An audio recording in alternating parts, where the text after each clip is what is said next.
రాష్ట్రంలో ఈ రోజు ఎలాంటి దారుణమైన పరిస్థితులు ఈ రాష్ట్రంలో ఉన్నాయి అన్న దానికి లా అండ్ ఆర్డర్ ఏ స్థాయిలోకి దిగజారిపోయింది అని చెప్పడానికి ఈరోజు ఇక్కడ నా చెల్లి ఓ దళిత చెల్లి పరిస్థితి చూస్తే ఈ రోజు అందరికీ కూడా అర్థమవుతుంది. గతంలో మా ప్రభుత్వం ఉన్నప్పుడు, వైఎస్ఆర్సీపీ ప్రభుత్వం ఉన్నప్పుడు రాష్ట్రంలో ఏ అక్క చెల్లెమ్మకు ఏ సమస్య వచ్చినా కూడా, ఏ ఆపద వచ్చినా కూడా మేమున్నాము అని చెప్పి ప్రభుత్వం భరోసా ఇచ్చే పరిస్థితులు, అక్క చెల్లెమ్మలకు ఏ ఆపద వచ్చినా కూడా ఒక దిశ యాప్ వాళ్ళ ఫోన్లలో అందుబాటులోకి తీసుకొచ్చిన కార్యక్రమాలు, పరిస్థితులు ఉండేవి. దిశ యాప్ ఏ అక్క చెల్లెమ్మ ఆపదలో ఉన్నా కూడా SOS బటన్ నొక్కినా లేదా 5 సార్లు ఫోన్ షేక్ చేసినా చాలు, వెంటనే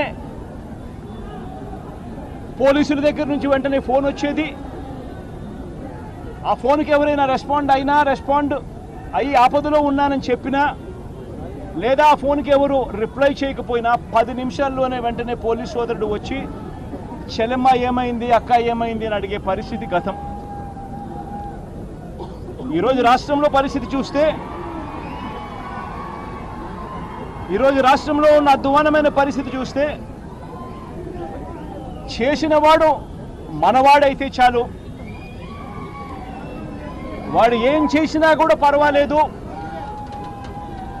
కవరప్ చేయడానికి, దొంగ కేసులు పెట్టడానికి ప్రభుత్వం రెడీగా ఉంది అన్న సంకేతం ఈరోజు రాష్ట్ర ప్రభుత్వం, చంద్రబాబు నాయుడు గారి ప్రభుత్వం ఇస్తూ ఉంది.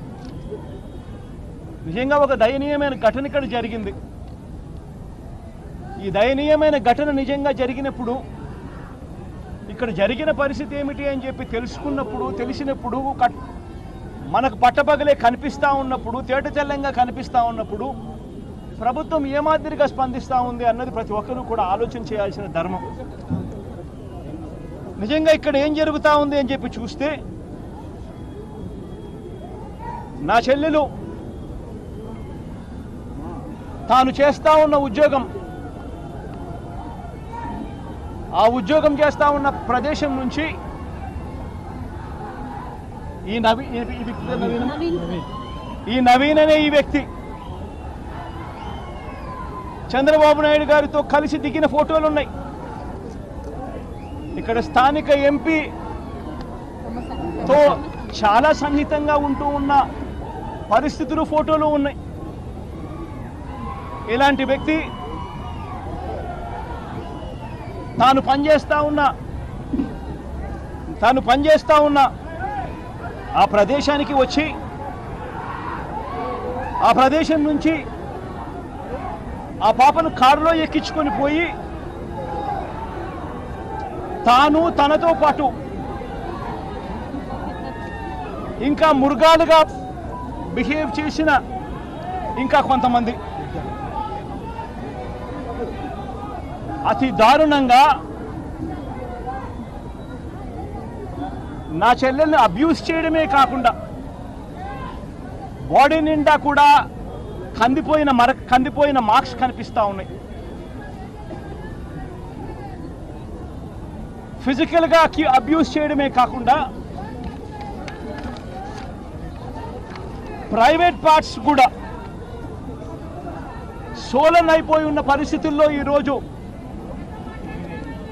హాస్పిటల్కి ఇక్కడ తీసుకొని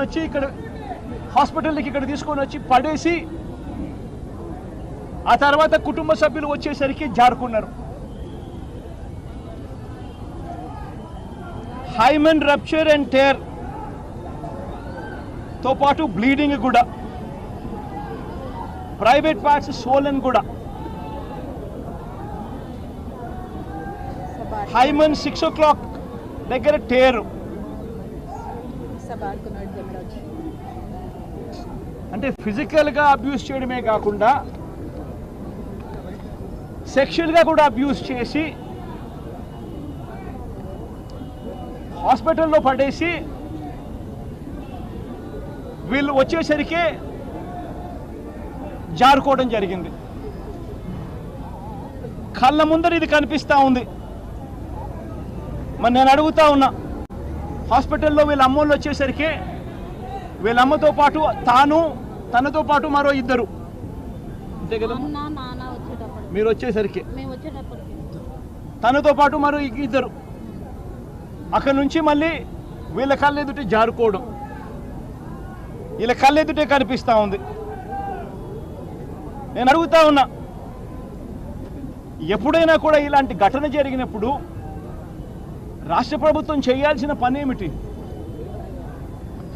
మేము తోడుగా ఉన్నాను అని చెప్పి చెప్పాల్సిన ధర్మం రాష్ట్ర ప్రభుత్వానికి లేదా? తప్పు చేసిన వాడు ఎవడైనా కూడా, ఎలాంటి వాడైనా కానీ